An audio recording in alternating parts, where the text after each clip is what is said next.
Good morning guys again. Ang taba ng itsura ko. Meron tayong Tech 5 na gamit.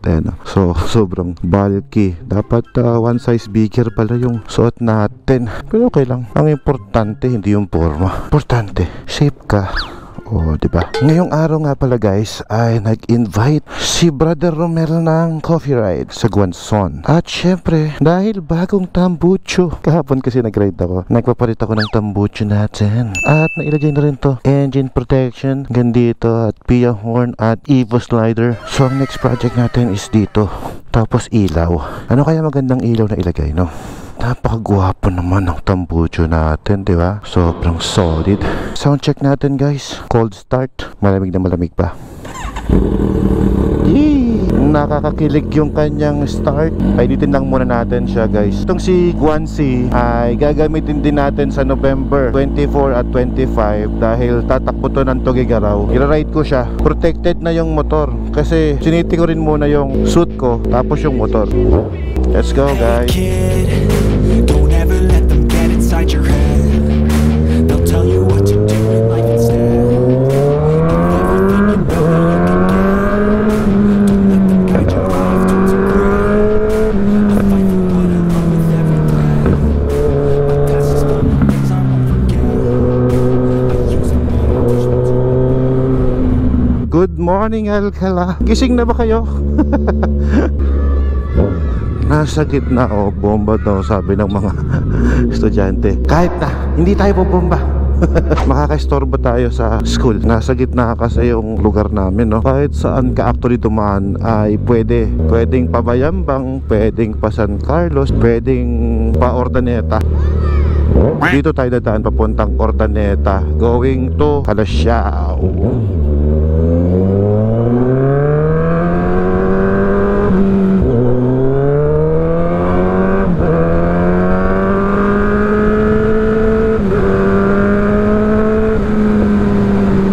Siya nga pala, ngayong araw ay ito yung unang ride ng motorcycle tourism dito sa Pangasinan. So expect natin ang heavy traffic dito sa atin. Uy, huwag yung helmet niya Spider na modular. Balita ko yung magiging helmet ni Alfred Watermax is parang Spider modular na force din na ganyan. Ang sarap no, nakalagay dun yung pangalan natin sa helmet, no? Dahil ina-expect ko ang heavy traffic ngayong araw, huwag naman sana tayong malate sa ating appointment, no? Kapalan traffic o paano kasi singit diyan. Kahit na sobrang busy natin ngayon sa ating mga pinagagagawa sa buhay natin, no? Ako bilang brand ambassador ng Guanzon, syempre minsan lang kami makapag-ride ni Brother Romel, ay syempre pag nag-aya sila, pupunta agad tayo. Lahat naman guys actually ng company na nagtiwala sa akin, kahit malayo pa silang lugar, kahit nasa Manila pa sila, kapag nagtawag sila ng event, sumusuporta tayo. At syempre kadalasan guys, dahil malayo ang aming lugar, of course medyo magastos, no? Kapag pupunta ka sa Manila, pupunta ka sa mga iba't ibang lugar para lang mag-content. Para sa akin, kung ikaw ay vlogger at pagkatapos aasa ka sa mga nag-i-sponsor sa'yo, tapos ganun yung mga ginagawa mong content, nako, talo ka.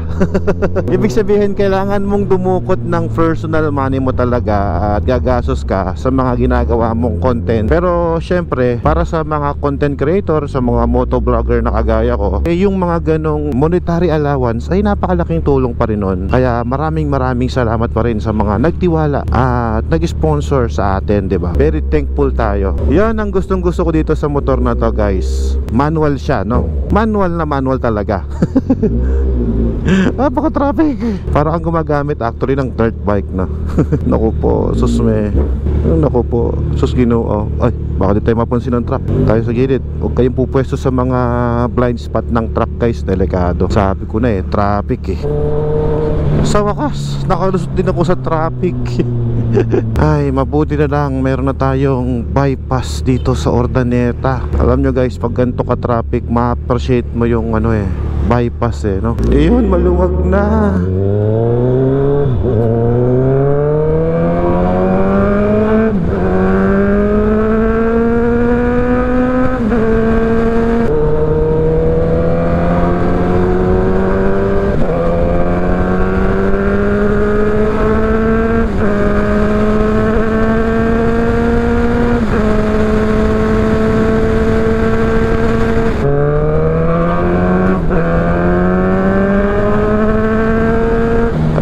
nag-enjoy naman ako doon. Alam nyo guys, yun din ang isa sa problema no? Kapag nag-enjoy ka sa lugar, halos hindi ka na makapag-vlog.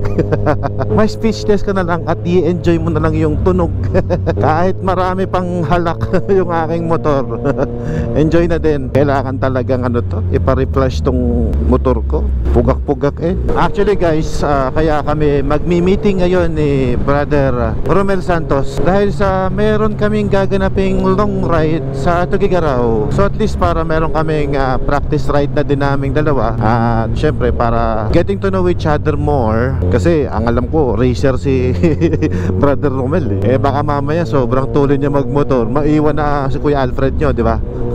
Ito ay short ride lang namin together, no? At titignan lang namin yung riding style namin kung okay naman. At sasamantalahin ko na rin para magpa-coach sa kanya. Marami akong tanong tungkol sa mga motorsiklo na hindi ko pa kabisado, lalo kapag Japanese bike. Ang alam ko, medyo maraming alam si bro pagdating sa Japanese bike. Siya nga pala guys, sa mga followers ko na nasa Tuguegarao area at sa mga gusto namang sumama at baka trip nyo mag long ride, invite ko po kayo. Isang malaking question din sa akin yan, kung kakayanin kaya ni Kuya Alfred at ni Guanzi yung ganong kalayong ride. Sa adventure bike, wala akong duda, kumbaga basic yun.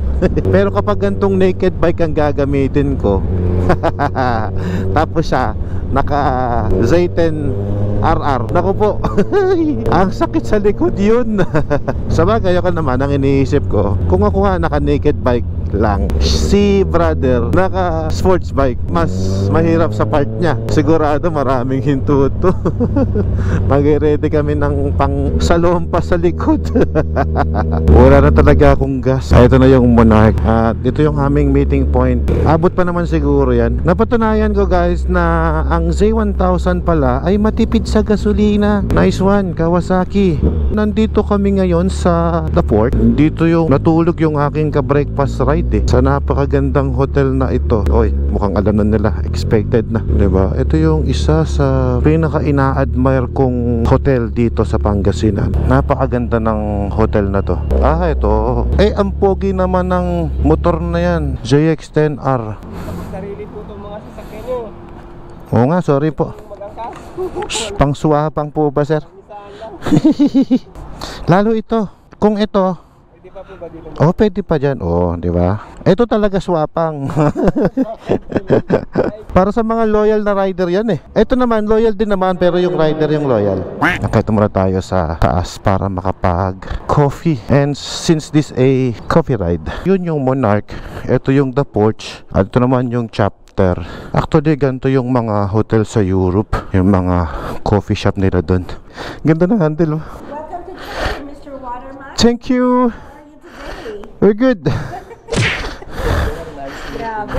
Kamusta? Ilang buwan din nawala ka. Oo Kamusta sa South Africa nga pala? Napansin ko. napakasaya bro.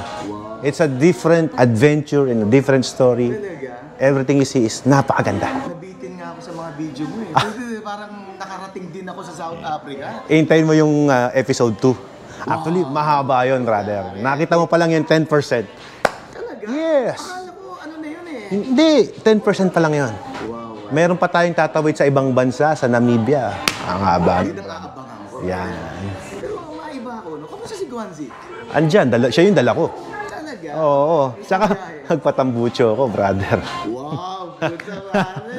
Excited ako makita yung Siyempre. tambucho. Dapat ito-toast mo yan. Let's toast for that. Mamaya mag-short ride tayo. Tara, coffee ride. Tayo, pare. Tignan ko lang yung yung pipe mo, no? Okay, tara, G.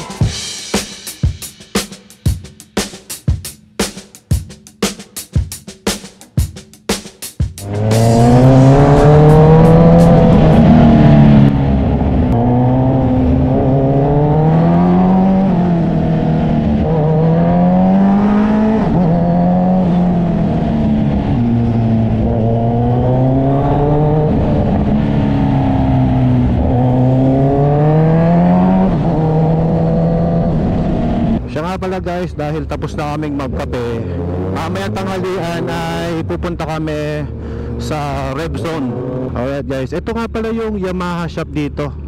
Dito located yung Any Auto guys, RevZone. This is one of property rin to ng Guanzon Group of Companies. So sa mga gusto ng Yamaha brand, meron tayo dito. Oo boss, sticker. Oo nga eh, nag-iingay kami. Magkape mo tayo para tumalino. Sige.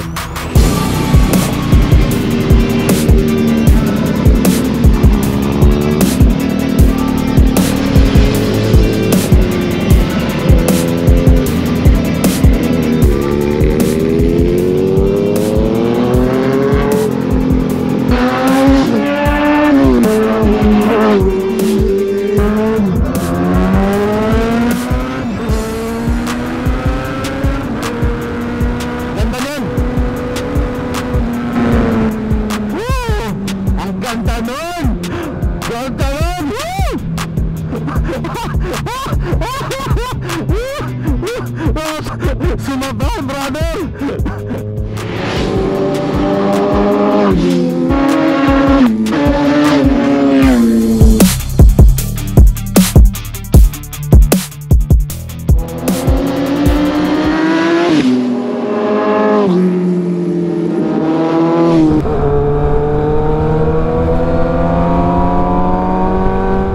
Gwapo din talaga ni Z10 eh, no? Isang Z10 tsaka isang Z1. Si Blacky, si Guanzi at si Z10.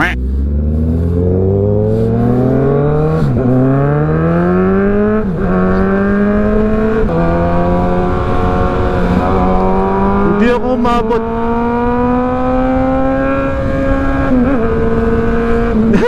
Naiwan ako. Pero okay na. Okay na. Okay na. Sumabit na yung tuhod mo. Kaya pala gusto mong ulit-ulitin eh. Tama na yun. Hindi tayo makakatapos. Talangya, gutom na ako. Mag-Pedritos na tayo, brother. Pero brother, pag bumabanking ka, para kang 16 anyos. Kinilig. Ang sarap ng tunog nitong motor ko. Parang may plema. Gutom na ako. Kaya ko nang kumain ng isang buong zebra. Siyempre, pag gutom na kayo, dito naman tayo kakain sa Los Pedritos. Nandito na kami ngayon sa Los Pedritos. At dito kami kakain dahil mukhang gutom na si Brother Romel. Timo na mamayat na oh. Kaya ko nang kumain ng isang buong zebra. Good afternoon. Hello po. Brother, napakasarap naman nito. Anong order to? Chicken, ano to eh? Chicken satay. Chicken satay ng Pedritos, guys. Kamusta yung ride? Grabe, pukpukan natin. Parang never ending yung pukpukan Ulit natin. ito, parang 16 years old lang pag nakasakay sa big bike.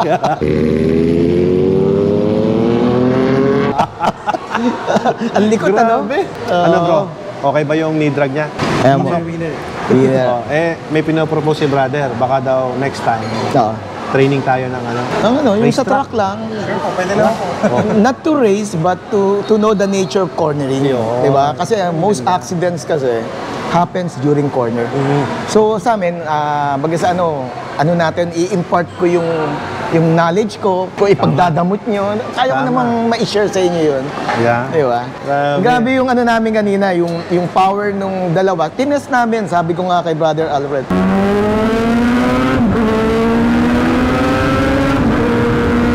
Ganda niyan! Bro, tignan natin yung torque. Kasi ang torque kasi ni Guanzi is 211 Newton meter. Pero itong si Satan, it's 114 Newton meter, no? So, in terms of horsepower naman, 140 against 190. 98, almost close to 200. Pero nakadikit ka sa likod. So, ibig sabihin talaga, veteran rider. Uy! Enjoy ako, no? Yung hataw natin. Safe naman, pero... Sana maulit-ulit yung ride natin. Siyempre. Oo. Takbong chubby lang tayo. So, we want it na kung 11 tayo, 11 din tayong dadating doon. Kaya talagang we'll make it sure. Group of 11 tayo. Group of 11. With backup vehicle. Yes. First stopover namin sa November 24-25 yan, guys. Yes. Pupunta kami sa Kawasaki Guanzon Tugigaraw. Mag-stop over kami sa Guanzon Kawayan branch natin. Yan. Okay. And then magbabaya Enrile tayo, magro-Rojas tayo. yun. From the Rojas branch ng Guanzon, At last stop natin would be Tuguegarao. Tuguegarao. Okay? So sa mga followers natin, sa mga subscriber natin, See you. magkita kayo tayo dyan sa Roas Enrile at Tuguegarao. Yes. Magdadala kami ng maraming sticker. And don't forget to follow Guanzon Group of Companies, guys. See you. See you, Sa guys. November. Yan. So dito na namin tatapusin ang aming vlog at kakain pa kami ng masarap ng chicken satay. Napagod tayo sa hatawan eh. Kaya nga Grabe, brother. Alam mo Humataw ka ng humataw eh. Napuwersa ka. Ako pa talaga umatawa. Thank you. Tines lang natin yung power. Yeah. Okay. Okay, guys. Right.